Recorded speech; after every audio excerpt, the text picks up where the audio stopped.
이 사무엘하 23장은 두 부분으로 나눌 수가 있습니다. 1절부터 7절까지는 하나님의 공의로운 통치와 악인의 운명을 말하는 그런 다윗의 노래로 되어 있고, 또 8절부터 마지막 39절까지는 다윗과 그의 나라를 위해 충성을 다한 용사들을 기록하고 있습니다. 1절은 이렇게 시작하고 있습니다. 제가 읽겠습니다. 이는 다윗의 마지막 말이라. 이새의 아들 다윗이 말하며 높이 세워진 자, 야곱의 하나님께로부터 기름 부음 받은 자, 이스라엘의 노래 잘하는 자가 말하노라. 다윗 인생의 가장 마지막 순간에 남겨진 말입니다. 성경은 다윗을 가리켜 높이 세워진 자, 기름 부음을 받은 자, 또 노래를 잘하는 자라고 말합니다. 다윗은 이새 집안의 그 막내이자 목동이었습니다. 이 다윗을 하나님께서는 기름을 부으시고 또 이스라엘을 다스리는 왕이 되게 하셨습니다. 또한 사람들은 이 다윗을 노래 잘하는 사람으로 인정했습니다. 그런데 이것은 단순히 그가 노래 잘한다라는 것을 의미하지 않습니다. 다윗은 하나님을 찬양하는 사람이었습니다. 하나님을 생각하면 늘 감사하게 생각했고 또 늘 기쁘게 생각했습니다. 그래서 그는 왕의 신분에도 체면을 생각하지 않고 하나님을 찬양했던 사람입니다. 사람들의 그 시선에 아랑곳하지 않고 오직 하나님을 찬양하는 데에만 집중했던 사람이었다라는 것입니다. 이렇게 하나님을 찬양할 수 있었던 이유는 하루 24시간 내내 하나님만 생각했기 때문입니다. 그래서 하나님을 찬양하는 것이 가능했다는 것이죠. 이것을 알 수 있는 것이 시편들입니다. 다윗이 쓴 수십 개의 시편들을 보면 그가 삶에서 얼마나 자주 하나님을 생각하고 찬양했는가를 알 수 있습니다. 이렇게 하나님이 높이시고 또 기름을 부으신 다윗이 기회만 있으면 언제나 하나님을 찬양했던 이 다윗이 이제는 마지막 말을 남길 때가 됐다라는 것이죠. 2절의 말씀을 우리가 함께 읽겠습니다. 여호와의 영이 나를 통하여 말씀하시며 그의 말씀이 내 혀에 있도다. 아멘.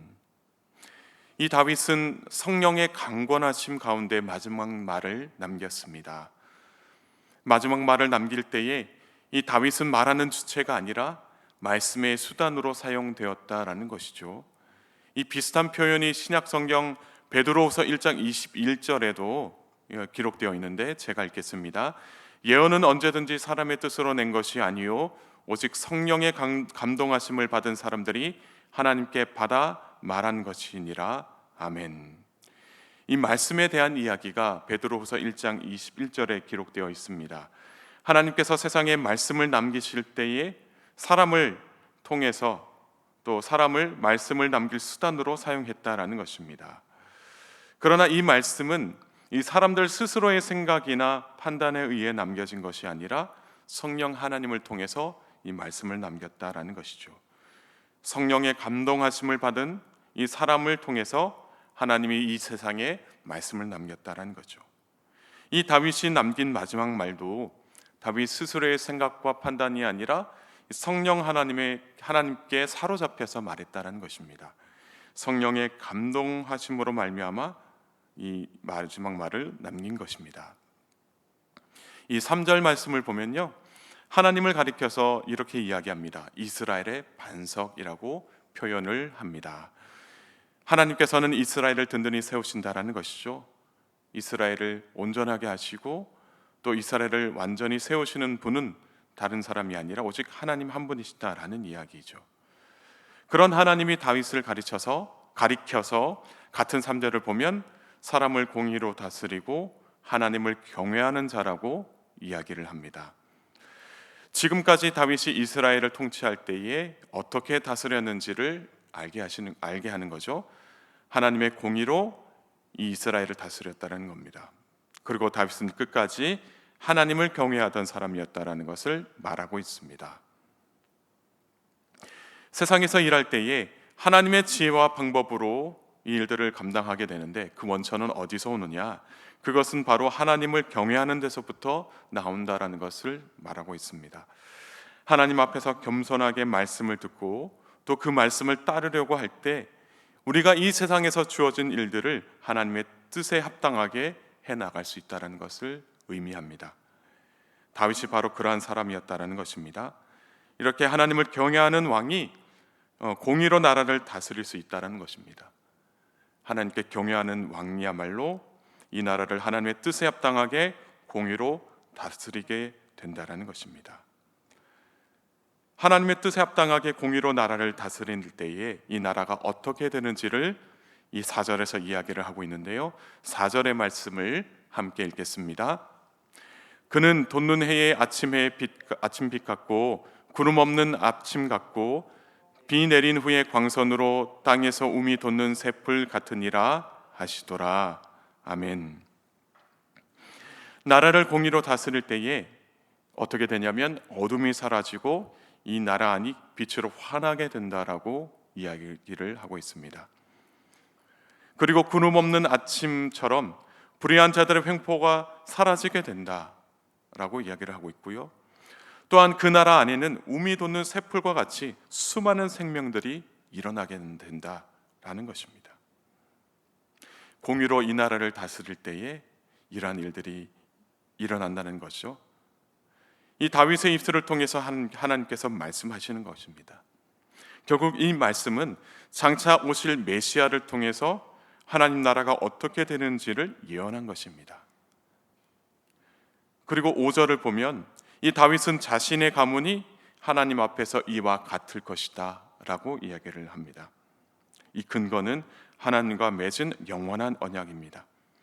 하나님과 맺어진 언약으로 말미암아 하나님께서 자신의 집안에 있는 모든 사람들을 하나님 나라의 백성이 되게 할 것이고 우리 가문이 이같이 될 것이다 라는 이야기를 합니다.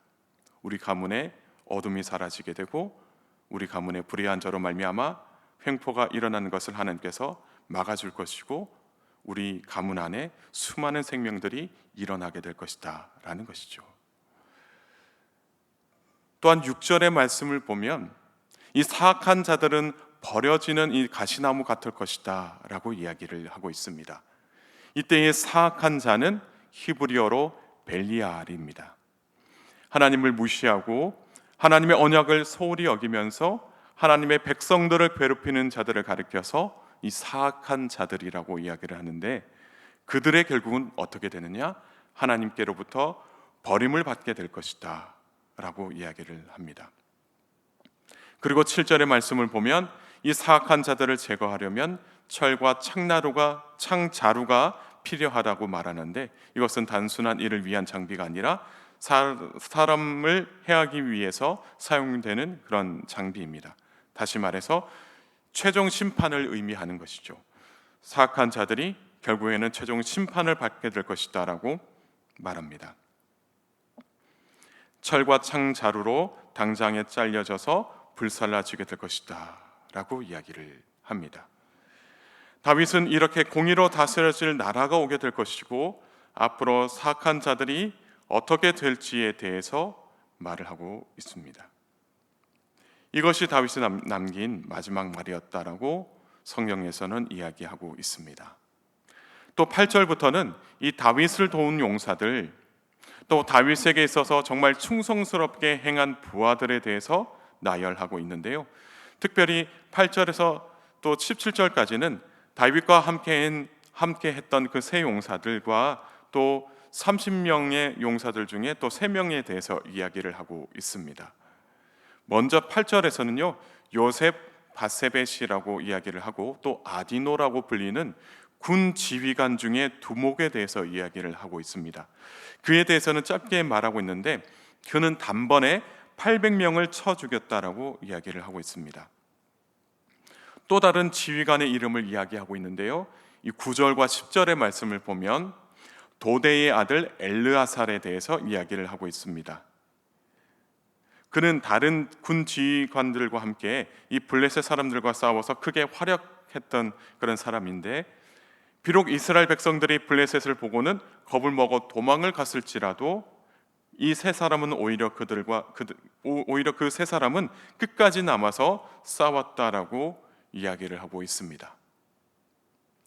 결국에는 이 세 명의 이 용사들을 통해서 군 지휘관을 통해서 크게 승리하게 되었고 도망갔던 이스라엘 백성들이 다시 돌아왔다라고 이야기를 하고 있습니다. 또 마지막으로 소개하고 있는 군 지휘관은 아게의 아들 사마입니다. 11절과 12절에 기록되어 있는데요. 그도 마찬가지로 블레셋 사람들과의 전쟁에서 활약했던 그런 군 지휘관입니다. 블레셋 사람들의 사기가 하늘을 찌를 듯 했습니다. 이를 보고 겁을 먹은 이스라엘이 도망을 갔던 것이죠. 이 도망가는 이스라엘을 보면서 블레셋 사람들이 따라오게 됩니다. 하지만 그들 앞에 그들을 막아서는 자들이 있었으니 이 세 명의 군 지휘관들이었다라고 이야기를 합니다. 이들을 통해서 결국에는 어떻게 되냐면 이들의 활약으로 이스라엘은 전쟁에서 승리하게 됩니다. 이렇게 세 명의 지휘관들을 이야기하면서 이들이 얼마나 담대하게 이스라엘을 위해서 싸웠는가, 이것에 대해서 이야기를 하고 있지만 또 성경에서 말하고 있는 것은 무엇이냐면 여호와께서 이들을 통해서 크게 이기게 하셨다, 여호와께서 이들을 통해서 큰 구원을 이루셨다라고 말씀을 하고 있습니다. 하나님과 하나님 나라를 위해서 끝까지 싸우는 자들에게 하나님께서 함께 하시면서 또 이들을 통해서 이 전쟁에서 이기게 하신다는 것을 말씀하십니다. 우리도 이 세상에서 영적 전쟁을 하게 됩니다. 이 영적 전쟁에서 끝까지 하나님을 의지하면서 싸울 때에 하나님은 우리와 함께 하시고 우리를 통해서 그 전쟁에서 이기게 하신다라는 것을 말씀하십니다. 또한 오늘 이 마지막 부분에는요, 또 다른 세 용사를 소개하고 있는데 그들은 다윗을 위하여 아주 소중한 일을 했습니다. 13절의 말씀을 우리가 함께 읽겠습니다. 또 30두목 중 세 사람이 곡식 뺄 때에 아둘람 굴에 내려가 다윗에게 나아갔는데 때에 블레셋 사람의 한 무리가 르바임 골짜기에 진쳤더라. 이 30명의 두목 중에서 세 사람이 등장하게 됩니다. 이 곡식을 뺄 때에 아둘람 굴에 있는 다윗에게 내려갔다라는 것이죠. 이 동시간에 블레셋 사람들은 어디 있었느냐? 르바임 골짜기에 진을 치고 있었다라는 것입니다. 그러니까 이스라엘 백성들과 블레셋 사람들이 싸우려고 서로 마주보고 있었다라는 것이죠. 이 다윗은 아둘람에 있는 산성에 있으면서 블레셋과 어떻게 전쟁을 해야 할지를 모색하고 있었을 것입니다. 그런데 하필 블레셋 사람들이 베들레헴에서 진을 치고 있었습니다. 이 베들레헴이라는 곳 어디입니까? 다윗의 고향이 아닙니까? 다윗이 어릴 때부터 살아왔던 곳이 바로 베들레헴이었습니다. 갑자기 이 다윗이 고향에 대한 그리움이 커져갔습니다. 특히 고향 땅에 있는 우물에서 이 물을 마시던 때가 생각이 났다라는 것이죠. 고향에 대한 그리움이 갑자기 생각이 난 것입니다. 그래서 블레셋과 대치하고 있다라는 그 생각을 까맣게 잊고 자신도 모르게 이 15절의 말씀을 보면요, 베들레헴 성문 곁 우물물을 누가 내게 마시게 할까라고 그 말을 내뱉은 것입니다. 이것은 의도해서 내뱉었다라기보다 무심코 그냥 이야기를 한 것이죠. 그 찰나에 했던 그 말을 이 세 용사가 들었다라는 것입니다. 그래서 그들은 16절에서 이 다윗 왕을 위해서 이 베들레헴 성문 곁 우물물을 가지러 가고자 계획을 짜게 됩니다. 결국에는 다윗이 원하던 그 우물물을 떠오게 되는 것이죠. 하지만 다윗은 그 물을 마시려고 하지 않았습니다. 이 세 용사들이 열심히 가져온 그 물을 다윗은 이 여호와 앞에 부어버리고 맙니다. 그냥 마시지 왜 부어버렸을까? 우리는 그렇게 생각을 할 수가 있습니다. 자신을 위하여 목숨을 내걸고 떠온 이 귀한 물을 자신의 욕구를 채우기 위하여 마실 수 없었다라는 것입니다. 그들이 떠온 물은 그들의 피와 같은 물이다라고 여기고 그 피를 온전히 하나님께 바쳤던 것입니다. 그렇게 하면서 17절에 다윗은 하나님께 맹세하게 됩니다. 내가 나의 욕구를 채우기 위하여 결단코 부하들의 목숨을 담보로 이런 짓을 저지르지 않겠다, 그렇게 맹세를 합니다. 사랑하는 성도 여러분, 오늘 이 시간 함께 기도하실 때에, 이 새벽에 기도하실 때에 두 가지 기도 제목으로 기도했으면 좋겠습니다. 첫째는 우리도 다윗처럼 마지막 날까지 성령 충만하기를 기도하시기 바랍니다. 끝까지 하나님 함께 하시고 내 삶을 붙들어 주며 마지막 우리가 내뱉은 그 말 안에 정말로 하나님께서 하시고자 하시는 그 말씀, 성령님 함께 하심으로 말미암아 성령의 충만함으로 할 수 있는 그 말들을 할 수 있기를 기도하시기 바랍니다. 또한 두 번째는 이 영적 전쟁터와 같은 우리의 삶 속에 하나님이 함께 하시기를 기도하시기 바랍니다.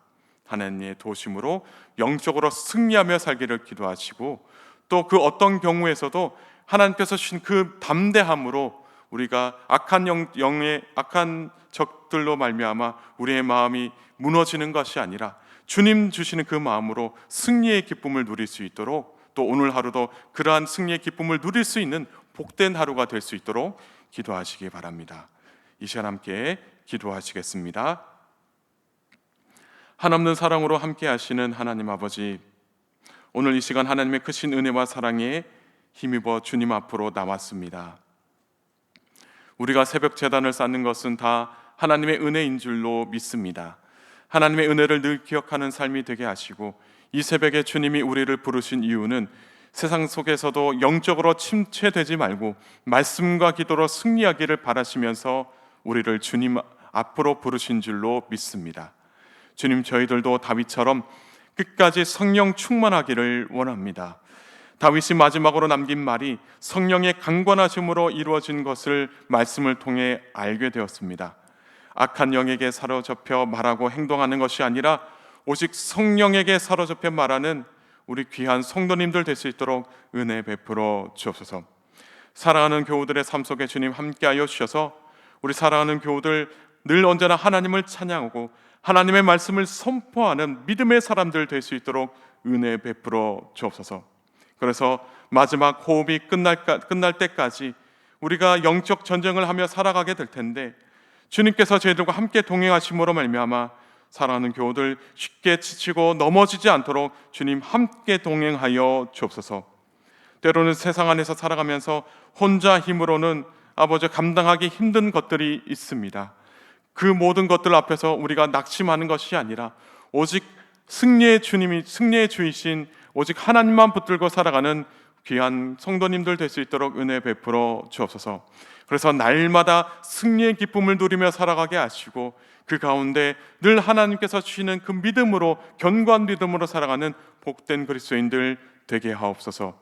낙심하게 만들고 부정적으로 생각하게 하는 것들로부터 승리하게 하시고, 악한 영의 계략에 빠지지 않도록 주님, 우리 사랑하는 성도님들의 삶을 붙들어 주옵소서.